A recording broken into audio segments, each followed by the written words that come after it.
All right, welcome back to the channel, guys. Today we're going to delve into Ghana politics. I know we've been talking about cheddar and the political landscape in Ghana, and most of you guys do not really know who these guys are. So we're going to have like a quick breakdown of what we've been talking about for the past month or 2 months. Maybe like 2 months, right? Yeah, you hear us going on about, cheddar and galamsey and whatnot and the state of affairs in Ghana. But that is because we have the presidential elections coming up in like, 2 days? On Saturday. On Saturday, yeah, so 2 days, 3 days. All right, so we're going to look at the top 5 candidates for the upcoming presidential elections in Ghana. We're going to talk about their key policies, their backgrounds, and what sets them apart from each other. DLS Wave.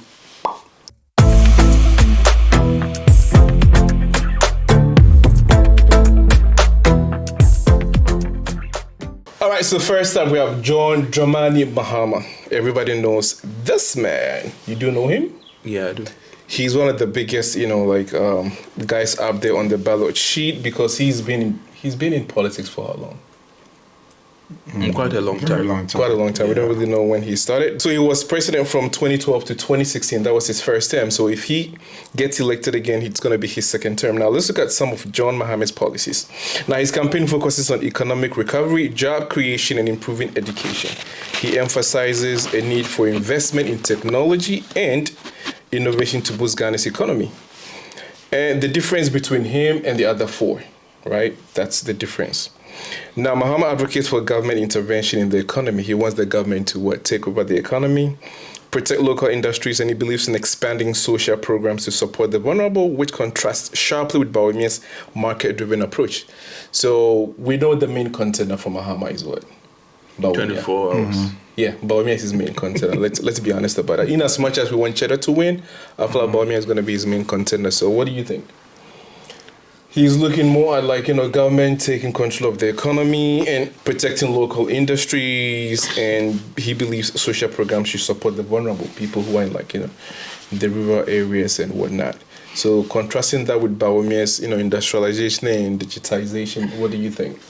I think thinking government taking control, I think it's laudable, but considering the kind of politics and the nature in which parties have run our governments, I think that we should be looking more at boosting the private sector to take local individuals or companies to take up most of the responsibility of running the economy. So government can just be kind of like the controller. But there are a lot of private businesses and companies in Ghana that are capable of uplifting the economy. But over the years, we've had, like most politicians will say, we've had foreign companies, foreign direct investment, FDIs coming in and getting tax holidays, whereas our local companies are heavily taxed. And we all know that governments anywhere, it doesn't matter if it's US or whatever, it's difficult for government to handle everything. So you need the private sector to drive some of these industries. And we all know when a private person is doing their business, they're very serious about it.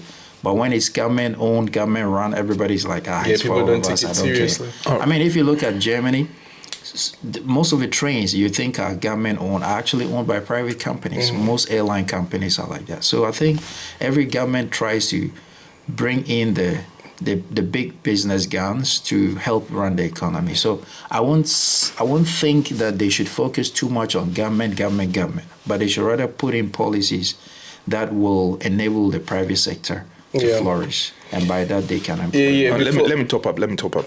Okay, so all he's trying to say is industrialization. Because if you're able to industrialize your country that much, the rest will follow. Right. And that is one thing Cheddar has been talking about. Right. So yeah, the next question will be, I think I saw a video of Magdan. You know Magdan, right? Yes. He has this Magdan Industries here. And he was pretty furious. He was making some comments saying the policies that come from the government, right, makes no sense. They're not favorable to the businessman. Because he said he was having an interaction with this, government official. He did not mention names. But it was he was using business terms and whatnot. It was like the guy had no idea what he was talking about. But meanwhile, this is the guy responsible for crafting policies for the business, community. Right. So, in this scenario, you can kind of look at the the disparity, so to speak, right? It's like you're on two different planets. You making policies for the business guys, but you have no idea what the business actually kind of like entails. Yeah, right. And the business guys have to pretty much operate based on these policies. So you can tell the friction, right? So in this case, just like he said, should the business guys get involved in the policy making decisions, or is it solely for the government to do that? They should, but because of our way of policies, right, it becomes talk is cheap. Say something to the masses, rally them up, and then just like we don't have actually long term, right? Long-term plans? Yeah, we don't have long term plans. Listen to them carefully. But Cheddar again, all of them are just short term fix, right? So if you come in and your policy about industrialization is not that huge and big and it's just narrow, then they get, okay, this is where we've got into, just leave it. That is why it looks like somebody like Bawizi is going around everything, digitalizing the whole country. everywhere. Some he will go and stand there like it's not. Those things, I don't know whether, like you said, between the businessmen and then the government, there should be a certain conversation. Yeah, there's like a convergence. Yeah, right. All I can see, and maybe I'm a bit obsessed with Cheddar, but I can see the vision. Like this guy is saying this, and I can see within 4-8 years it will happen. You understand? But you listen to this side, like Mahama. Their main focus is 24-hour economy, 24-hour. No, I'm not saying they don't have other stuff, but those other stuff, they've been talking about it for the past 32 years of our lives. You understand? Everything they are talking about, Cheddar is saying it. I think Cheddar is kind of like pretty much like encompass everything. Like he has exposed them. That is why they look lost. Watch Bawizi. He looks lost. The same with Mahama. But Mahama, because of his past credit, that is what he's standing on. Yeah. And because we lack the moral compass to have a proper political discussion, the right people will not be picked for an average Ghanaian will be like, oh, you what? All right, moving on. So next we have Mahamadou Bawizi, aka Wheezy. So now he is a vice president currently, and he's going to be the presidential candidate for the He is for the NPP, the National Patriotic Party. Bawumia is known for his expertise in economics and has been a key figure in the government's digital transformation initiatives. Right now, let's go to his policies. He says he's kind of like pushing digitization and economic stability and job creation through technology. That's his main thing. He wants to develop the country through technology. Bawumia plans to improve public services and enhance financial inclusion by promoting digital platforms. So this is what he is planning to. And let's see the difference between him and Mahama. Now, his approach leans heavily toward economic liberalization and private sector-led growth. Private sector, whereas Mahama is for like the government, taking charge of most of the stuff or most of the country's dealings. So it's contrast with Mahama's interventionist policies. He aims to attract foreign investments, just like you mentioned, and reduce government spending. So he's, just like you rightly mentioned, FDI's foreign direct investment. He's aiming to bring in a lot of foreign investment and focus on technology. So what do you think? Do you think this is what the country needs? Because for the average Ghanaian, it goes over his head. Back to my first comment. We do things based on like just short term, too much. Because what Bawizi is talking about, right? Bawizi. What you're talking about, what he's talking about, yes, currently that is where we are in the global world, right? But Ghana, we are not there yet. Why? Because when you look at, he's been in government for 8 years, right? It takes you fixing your roads, building better schools. It's about the basic, like just a basic, like because you need that to be able to get these ones achieved. Your airport should be of a certain standard. Your roads, stadiums, everything that you will need this tech ideas for should be of a certain standard, which we don't have. You understand? So you're trying to say he hasn't really tackled like the basics. Then He's just leapfrogging into the future. Both him and Mahama, whatever they are talking about, the key problem we have as a country is the norm or the normal thing for a citizen, where we know other countries they have it, we don't have it. You understand? So if you are bringing in this thing, good, a couple, 2, 3, 4 classrooms, it will be okay, right? You see it as okay, but in other countries, they start from the ground, like the grassroots. The grassroots. Because why? They build those things already. But you are starting from the top. And you cannot come down because the down is rotten. Yeah, because I think you got a point. Because at the end of the day, that's what I was saying, right? For the average Joe, for the average Ghanaian, right? What does that really mean for them, right? Does that put food on their table? Does that kind of like make their lives a little bit better? Because if you talk about like he just launched the what do you call it? The e-gate. Yeah, but the thing is, like I said, if you ask an ordinary person, like, what is an e-gate? Yeah. When is he gonna fly out of the country? Somewhere in a San Gregor somewhere. That's what I'm saying. I mean, to be honest, it's not a bad thing. Let's be honest, it's a good thing. But I feel like they kind of like focus on these things rather than kind of like, job creation and stuff like that. Because I need a job to be able to apply for a visa to leave the country for holidays.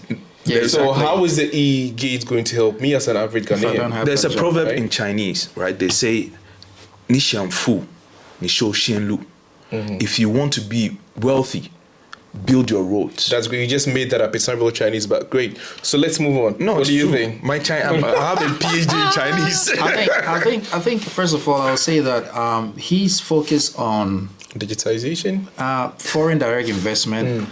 I think we have reached a stage where we have to start withdrawing from that a little bit.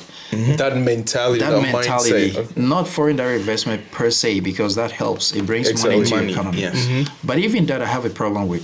In many countries, like China, for instance, when you're a big multinational company, you must leave a certain amount of your revenue in their banks. You can repatriate some, but you can't repatriate beyond a certain percentage. In Ghana, what do? They come, MTN, whatever company, whatever they want to send, they send out. They call the shots, yeah. You have to have laws that keep some of the money. So if you want to focus on foreign direct investment, you have to have strict rules for that. Nobody say you can't. It's not your money. It's your money. But as long as you operate here, you must leave 50% in our bank. Yeah, because that will be used to service the economy. So that's my first point. The other one things, besides that, I think that we should start to try to promote local companies. They are very wealthy business people, wealthy individuals, even sports people who have so much money sitting in our banks doing nothing with it. Why don't you encourage them to invest within the country? We're sitting in Ghana, we have so many wealthy people, and we have foreigners coming to set up malls, foreigners coming to set up supermarkets. And we jubilate. People like Asamoah Gyan, you give him a good tax regime or whatever. Asamoah Gyan is capable of setting up a supermarket chain around the country or market stores, whatever. Yeah. So we have to try to encourage our local successful people to invest rather than always expecting the money to come from foreign lands. That's another one. I think the on the part of the digitalization, I think it's a very good thing where the world is moving. But I've always said that don't just digitalize or put anything, don't just migrate something to a digital platform without having attendant. So for example, with the Ghana card, when the Ghana card came in, which is helping, no doubt, these things are helpful. But then with the Ghana card and especially the address system, we didn't have an address system before, but now we do, which is working really well. With that one, it should have come together with maybe some delivery platform, delivery of food packages and all that. Yes. Then you know that I spend money. They're still I think they're still foreign companies. What do you call it? Yeah, Glovo. There are some, but they are just Glovo. I think is actually left the country. They left. So that's what I'm saying. It all comes down to you don't need too much money to set up a delivery company. So before you even outdoor that, at the back of in the background, you're talking to people, encouraging people to set up. They say we are bringing this platform, and once we launch it, you can use it for ABC. But what do? We launch a national ID system, and we launch a national address system without attendant benefits. So we just launched it. Yeah, if you want to go to Stephen's house, just drive here. The Google Maps will take you there. Yes, but how is that beneficial economically So you can bring out policies that will encourage people to set up businesses attached to that new technology. Then people can straight away see the benefits that is accruing to. Like you said, e-gates, yes, is beneficial to people who travel. But what about the ordinary person? How does that benefit a person economically? So I think that all these platforms should come with something that will benefit the ordinary person as well. I guess that's what I'm trying to say. Yeah, all right, we're going to move on to the next candidate, but I would just add a little bit. The thing with the FDIs is not a bad idea, right? The foreign direct investment. But the thing is, just like in China here, they craft the policies in a way that it's more beneficial to the local industries. Right. Sure. It's like, you are an outsider, right? You're going to come into my country and make money in my country, right? So we also have to pretty much get something in return. Right. So usually it's like they have this knowledge transfer, policies. They have a lot of, if you have a company, there's a certain number of Chinese local people you need to employ in your company. Yeah. You cannot bring your own, citizens or whatever, employees from your country or stuff like that. Yeah. So in the end, the country benefits. That's why we have everything. You have Tesla, you have all these big companies that open up here. And this is why the Chinese economy and the EV market is booming. Because when you remember when BYD started, it wasn't that great. Yeah. But then they allowed Tesla in and everything. There was an agreement about knowledge transfer, which is the most important thing. Yes. Technological transfer. Yeah. So they can be able to stand on their own to and produce their own local ones. When you leave, even if you don't leave, there's still competition. Those who can afford Teslas, great. The average people who can afford Teslas will have alternatives or other options. So for me, that's my thing. They have to be policies that benefit the local. But I think in Ghana, it's actually the opposite.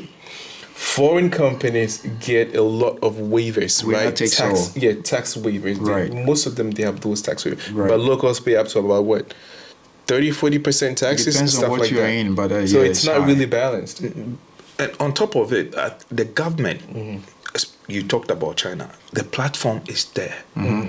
So even with, let's say you're a foreign company coming in, you know the rules and regulations that you need to employ this and that, but the platform is there for you to build and achieve your, and you can't skip goals. it. And you cannot skip it. Yep. Right. Roads, that is what I keep humming about. Roads, everything has been placed in a position where you just need to come in. Just like Trinidad says, yes, the system is working. The system is working. The system has been done in a way you come in but true, they want to bring all these foreign investors and whatever. Which, okay, we can sit and look at the taxes and whatever. That is another discussion on another day. But the thing is, are the platforms there? For even the local companies to grow, even the physical infrastructure. That's what I'm talking about. Yep. Available. All right, let's not digress too much. Let's go to our next candidate, who is Mr. Is it Mr. or Doctor? He's a doctor, right? Hassan Ayariga. Doctor. Yeah, he's a doctor, right? I don't want to take his credentials. Ghana, you don't have the doctor. Dr. Hassan Ayariga. Now he's the leader of the All People's All People's Congress, APC. I wanted to see if it's alphabetical. Whatever is makes sense. Whatever. Okay. All People's Congress, APC. Now, he's got a very charismatic persona. A lot of people find him very interesting. Now, he's previously contested for during, I think, what was it the last? I think once or twice. Yeah, I think once or twice. So he's also been around for a while. And he made some significant impacts, but, not enough to become president. Now, let's look at his policies. Number one. He wants to focus on grassroots movements with community involvement. The main difference between him and the two top candidates we mentioned, which is Bawumia and Mahama, is that Ayariga is more focused on the grassroots, and he actually likes the idea of community involvement. With this contrast with the more top-down approaches of Mahama and Bawumia. Now, Ayariga advocates for the participatory governance model, which means he's gonna involve local, government, local businesses, local. Because I think we were watching a video that they had an interview. I forgot who the host was, but he was saying something to that effect, that we have to have that mindset where we shut off our brains about seeking for help outside. So it's like a bubble, right? We have to have this mindset, nobody's gonna come help us. Yeah. So we have to use what we have to develop ourselves. develop the country, develop the people, develop the infrastructure and everything. But he's like, as far as we have that mindset that we can always go to Seek the for, IMF, we can always go to the World Bank, we can always go to Japan for loans. That mindset is what's killing us. So he wants that local involvement, as in we just shut ourselves off and do what we need to do, and then we can open up to the world. What do you think of that? Yeah, Let's not forget that China did pretty much the same thing. At some point in time, China was literally shut off. That's what world, Deng Xiaoping did. And I think I cannot agree with him. I think that it's been way overdue. You can't just keep depending on all foreign the aid. time. Yeah, exactly. And they determine how much money goes into health, into this, into that. I think it's long overdue. And I actually like when I've seen several of his policies, and I think that he prioritizes, like what you're saying, is basically Ghana first, right? And he says, that's what he said. He said Ghana first and Ghanaians first. Ghanaians first. Yeah. So he said, in whatever, mining or whatever, if we don't have Ghanaians who can do it, then we'll leave it until we find people who can do it. Because he said, people come in. Sorry to cut in, but does that make sense though? I think it makes sense, because then if these foreign companies, I mean, we've been working with them for so many years, and the situation hasn't changed. So it means there's something wrong. We have to reverse it and see if it works. And I think it will, because, I mean, if you have locals at the helm of most of our bread and butter companies, then we will be benefiting more. That's just the basic part of it. And he goes even to the extent of saying that even when he is president, for a foreigner to own land in Ghana, it will be very hard.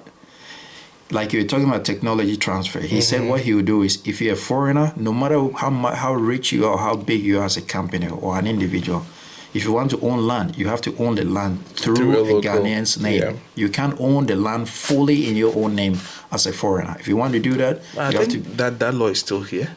In Ghana? Yeah. I don't know if we have there's a lot of laws and policies that are being enforced. I don't know if so it exists. It's possible, but then it's like, it's that's not what being he's enforced. saying. Because he says once a person owns the land, it's forever. You can't take it away from them, and they can do whatever they want to do with it. So he's always hammering on the Ghanaian first. And I agree. I think that maybe 30, 40 years ago, you would say we didn't have the skills and we didn't have the personnel.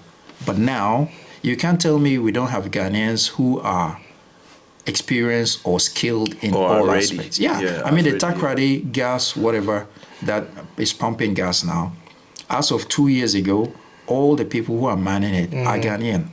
I mean, you talk about even space, we have Ghanaians in NASA. So we get people who can do these things. It's just a thing they haven't been given the chance. Because if someone is working in the US, getting $600,000 a year, and you bring it to Ghana and give him the same amount of money, I'm sure he'll be willing to come, because it's his own country. All right. Do you think Ghana has the skill set to do that? We do, you see, because we have a youthful society, right? That is one. Two, Ghanaians go to school a lot. So not only the school, but let me give us some praise. We are a bit witty when it comes to certain things, depending on the area they put you in. I believe Ghanaians can do the work if we go with his policy, right? There's absolutely nothing wrong with this policy, because I love this Chinese system already. I love where you can close and build yourself. Build it. That's the only way you earn respect. Yeah. That is the only. You did it yourself. What do you call it? Singapore. Singapore did the same.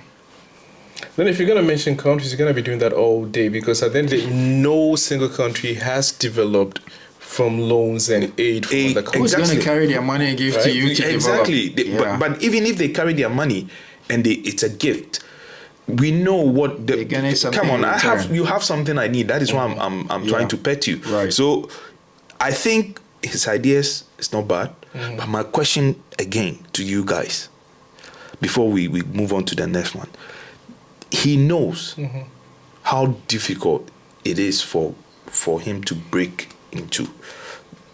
this duopoly of NDC and MPP. So why don't he rather, with his ideas, join forces with somebody who is not as big, right? Never ever. Because the individual wants to be president. But that's the thing about, like you said, he's tried twice, right? You tried twice, and you can see the numbers you got. Yeah. right? So now there's an opportunity again, right? Find someone. Anyway, It is a let's- massive No, but that's his thing. mindset. He doesn't want to find it, because I Yeah. think that's the mindset he wants to bring to Ghanaians, right? It's like, just do not always try to depend on other people, right? Right. We can do it ourselves. He wants to do it by himself. I So get the mindset, Not necessarily a bad thing. but if you keep pushing, right? Let's not divert. Let's go. So next on our list is Alan Chirimanting. I think he's got the butterfly Actually, his emblem. name, he says his name is Chire Martin. Oh, Chirima. Chirimanting. Not Chirimanting. Chirimanting. It's not man, and the end there's no G, so it's Chire Martin. Okay. Now he's the former Minister of Trade and Industry. I think we all remember growing up. He used to be the Trade and Industry Minister, and now he's running as a presidential candidate. But he went independent, right? We all Some of you guys do not know why, because he had like different, policy alignments and whatnot with the NPP. Now, his policies are that he wants to start an economic restructuring, job creation, and a focus on industrialization. Now, he aims to foster a business environment that encourages entrepreneurship and local production. Now, let's see. That's great policies, but let's see what makes him different from the other candidates. Now, his stance allows him to critique both parties because he's positioning himself as a unifying candidate who can transcend partisan divides. His policies emphasize collaboration between the government and private sector. So what do you think? I think he's pretty much picking up on what Mahama stands for and what Bawumia stands for. It's like, why not both? Why are you standing for the government? Why are you standing for the private sector? We can do both. So he stands as like a unifying, I think Candidates. basically what Bringing he's left and right. basically he's also pushing towards industrialization. But for me, I don't know. I just feel like almost all of them are dancing around the same tune. They all know what they want to do, but they don't do it. And since he's already been in government and been attached to government, even the current government for so long, I just kind of have these doubts that it might just be the same reinventing the wheel. They all say the same thing, but once they get in power, we will industrialize one district, one this, one that, one that. But they all saying the same thing, including himself, but you don't see a specific kind of plan. Say, okay, we're going to put. We have done our research and we've seen that we can put this factory here within 2 years. We can do. They just say it. How are you going to do it? So it puts doubts in my mind. Talk is cheap. They keep talking and going in circles and circles. Yeah, but for me, I think we're gonna talk about this in another episode. But the funny and interesting thing is that he was part of the NPP until last year. Which is from 1990 what? Two. He's been there. So how come he did not, or him and his government did not industrialize the country until now? He feels like, now I can do it all by myself. You said they know what? What did you say? They know what to do, but they don't do it. Right? They know what they have to do. Yeah. They know what we need for Ghana to change in the next 4 years. So why don't they do it? Political reach. I'll just come in with, as an ordinary person, I think we need I'm tired roads. of this. We need markets. You're talking about basic social Because amenities. when you have those things down, the people will grow. They will flourish themselves. I said it in Chinese. You want me to say it in Chi? No, Japanese if you can. Don't. Look, I did tourism, right? And I can tell you, if we had excellent routes, when I went home, we went to Cape Coast. It took us 4 hours. Accra to Cape Coast should take 2 hours or less. I can set up a tourist agency, take people to Cape Coast, to Elmina, and back to Accra the same day. Listen, but you can't do it because there are no good roads. Listen, where we are here right now, from here to Nanjing is 3 hours by drive. Right? If it's in Ghana, it's the same distance. Yep. Actually, it's a bit longer than the distance, kilometers wise. It's a bit longer than going to Kumasi, from Accra to Kumasi. And how long does it take you to get to Kumasi? 6 hours. And this is what I'm talking about. I'm tired of all of them. 24 hour, this and that and that and that. Yeah, but the basic stuff. The is basic, not really you've not done the, fixed the basics. But we're gonna segue that into our last candidate. That is Nana Kwame Bediakon, because he's been talking about what you've been talking about. Yeah. So he's a businessman and an entrepreneur known for his innovative approach to development. Now, Bediako is new to the political scene, right? He's pretty new, but has gained attention for his ambitious plans. Now, what is his policy, or what are some of his policies? His manifesto revolves revolves around sustainable development, infrastructure innovation, and industrialization, which seem to be the calling card for this election. Everybody's doing around the word industrialization. And he says he wants a strong focus on youth entrepreneurship, right? Because he's one himself. Bediako aims to leverage technology and creativity to propel Ghana forward. Now, what makes him different from the other politicians? Now, unlike traditional politicians, Bediako focuses on practical solutions and partnerships with the private sector, aiming to inspire a new generation of leaders. That's what he focuses on, new generation of leaders, not new generation of politicians. Yes, and that angle. Yeah. Like you were talking about, he's focusing on practical stuff. He said you can cut down a lot of travel time, a lot of delivery time from what do you call that, the port to other parts of the world. And he talked about dredging the sea, and people kind of took him more. Yeah, they were kind of trivializing what he was saying. So what do you make of Bediako in contrast with all the other politicians? Unless you don't know what is going on around the world, right? Then you would run around and try and follow these traditional parties like the MPP and the NDC, because I believe, and I've said it countless times, 30-something plus of our lives. Yeah, 32. They've had the opportunity to do something, change something. Yeah. For me, I'm always for good roads. Because it makes it easy for somebody staying in Kondublububudu to come to Accra, like you said, within a couple of hours, go back again. Right? Yeah. Business. Right? But none of them talks about those things, and they keep talking about government. When we come, the local government and whatever. I don't care, because you are the government anyway. Yeah, those structures. So linking the local government to it doesn't matter. Yeah. Tell me, within 3 years, I'm going to fix your roads. Yeah. Give me a visuals. That's your word. A roadmap, yeah. Tell me this is what I'm going to do. I'll hold you responsible. I need a 3D map. Don't come and tell me 24-hour economy. I know when everything is fixed, things are in place. The economy will work 24 hours anyway. Right. But in this current economic whatever, who is going to sell your kagari for 24 hours? Think about it. Yeah. All right, you want to take it from I mean, for me, when I listen to Cheddars, he seems to have a long-term plan. I won't be surprised. A practical approach. Practical, yes. I won't be surprised if Cheddar becomes the president, and the first 2 years we don't see real things on the ground. Yeah. But even if we don't do, I believe from the third year we're going to see massive change, because what he's thinking of is putting in place structures that will last for 100 years. So if he spends a year or two prepping before he hits the ground, I don't care. That's what I want to see. I don't want to see people who come and do 6 classroom block here. They're going to commission some pipe-borne water somewhere and call it development.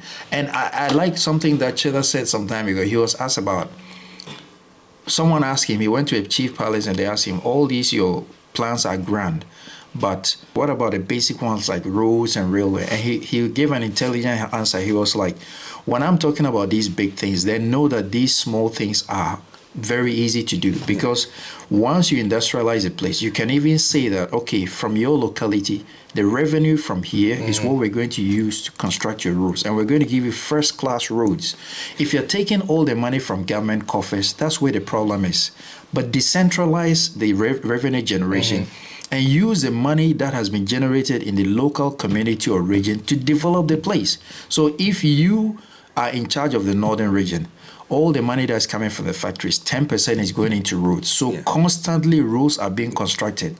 Within 3, 4, 5 years, all your roads will be done to first-class roads. So every region generates their own money and use it. Yeah, so you said decentralize something. Decentralize the development. Yes. I mean the revenue generation. Oh, exactly. Okay, so literally centralized in Accra, right? Yeah, exactly. So imagine. So you can decentralize the revenue generation domain, right? Yes. And then autonomize all the regions. Yes. Exactly. Yes, yeah. But there's still control by the central government. Otherwise, that's where you find people. The English. Yes.